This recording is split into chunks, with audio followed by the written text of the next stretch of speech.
menyaksikan Kilas Nusantara, pemirsa. Tak terasa ya, bulan suci Ramadan akan segera tiba dan di tahun ini syukurnya pandemi COVID-19 mulai membaik dan tentunya pemerintah memperkenankan kita untuk dapat mudik lebaran nih untuk masyarakat semuanya. Seperti berita yang berikut ini nih pemirsa, di mana pada lebaran tahun 2022 akan ada 79 juta warga yang hendak mudik lebaran berdasarkan prediksi dari Kementerian Perhubungan.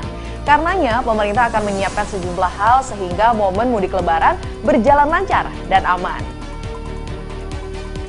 Berbicara soal mobilisasi, kali ini kita akan menengok nih para delegasi Forum Trade Industry and Investment Working Group G20 yang berkeliling di Kota Solo. Di sana para delegasi diajak untuk mengarungi Loji Gandrung atau rumah dinas Wali Kota Solo dan Museum Danar Hadi Solo dengan menaiki kereta uap Jaladara. Tampak menarik sekali ya pemirsa. Yang tidak kalah menarik, semangat menggelora juga dirasakan oleh Gubernur Kalimantan Selatan dan Forkopimda yang menanam pohon di lahan seluas 50 hektar dalam rangka Hari Bakti Rimbawan ke-39.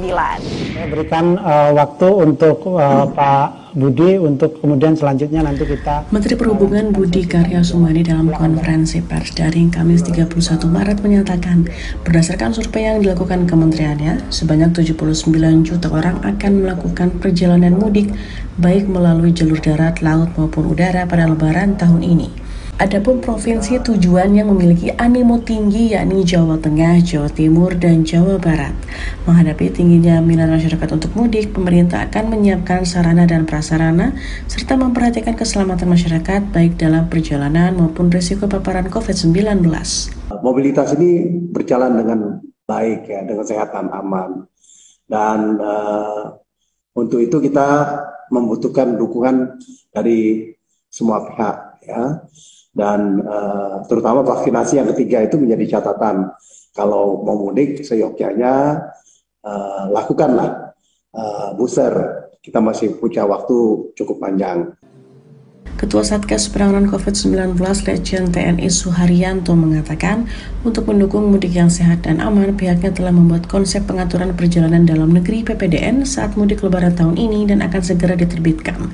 Sebagaimana arahan Presiden Jokowi, masyarakat yang akan mudik harus sudah mendapatkan 2 kali vaksinasi dan booster serta menerapkan protokol kesehatan. Tahun 2021 dilarang mudik karena saat itu walaupun kasusnya juga menurun, tapi capaian daripada vaksinasinya belum setinggi sekarang.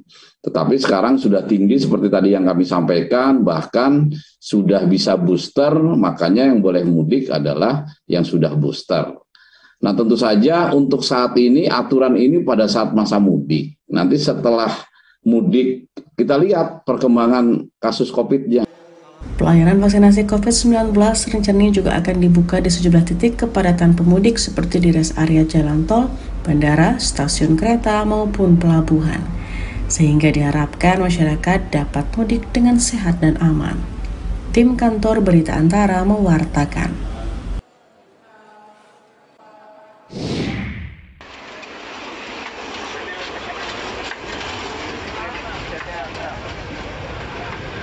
Usai penutupan Forum Trade Industry and Investment Working Group atau TIIWG G20 di Solo, Jawa Tengah pada 31 Maret, para delegasi diajak berkeliling kota dengan menggunakan kereta uap Jaladara atau yang biasa dikenal sebagai kereta klutuk.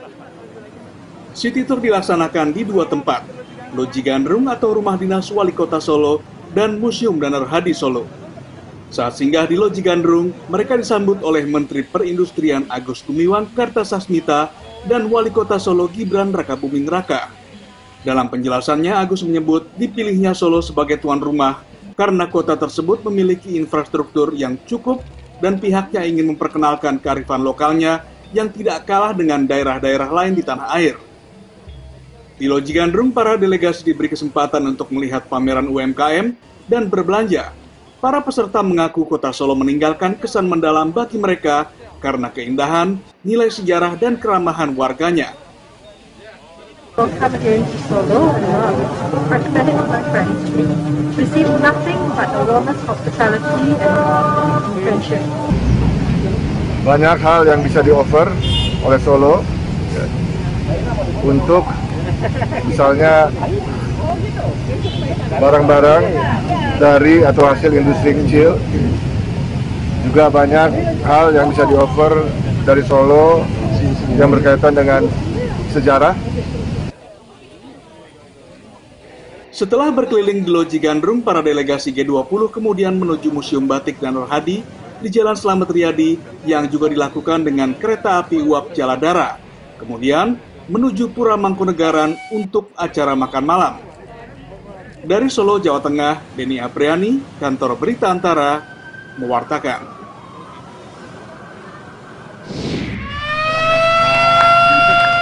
Dalam rangka Hari Bakti Rimbawan ke-39, Dinas Kehutanan Provinsi Kalimantan Selatan terus menggelorakan semangat revolusi hijau dengan melakukan penanaman berbagai jenis pohon pada Kamis 31 Maret.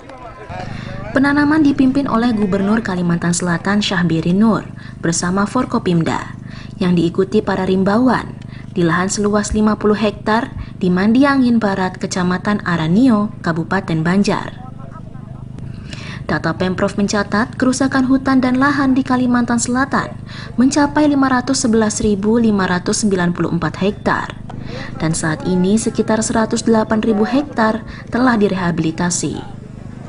Menurut Gubernur, melalui gerakan revolusi hijau, pihaknya menargetkan setiap tahunnya dapat menanam di lahan seluas 30.000 hektar. Saya selalu menekankan kepada khususnya Dinas Kehutanan dan stakeholder terkait untuk terus bergerak dalam melakukan penanaman dalam rangka revolusi hijau. Dan ini alhamdulillah kita tahu bahwa revolusi hijau di Kalimantan Selatan sudah menjadi contoh ya, dan bahkan kemarin mendapat apresiasi penuh dari Bapak Presiden kita.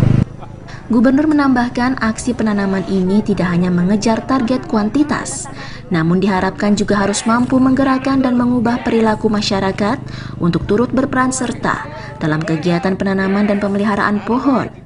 Pohon yang ditanam pada lahan ini nantinya berupa pohon bambu, eukaliptus, berbagai macam tanaman buah-buahan yang penanamannya dilakukan secara bertahap.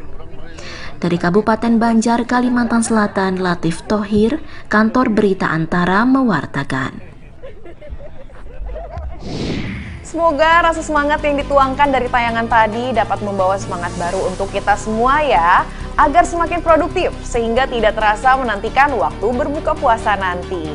Bagi Anda yang bingung, kegiatan seperti apa yang bisa dilakukan selama menunggu waktu berbuka puasa besok? Nah, waktu yang tepat nih untuk Anda scrolling ya pada website kami di antaranews.com, kanal YouTube Antara TV Indonesia, dan program yang terdapat pada saluran UCTV, karena ada banyak ragam informasi inspiratif yang dapat menjadi referensi untuk Anda.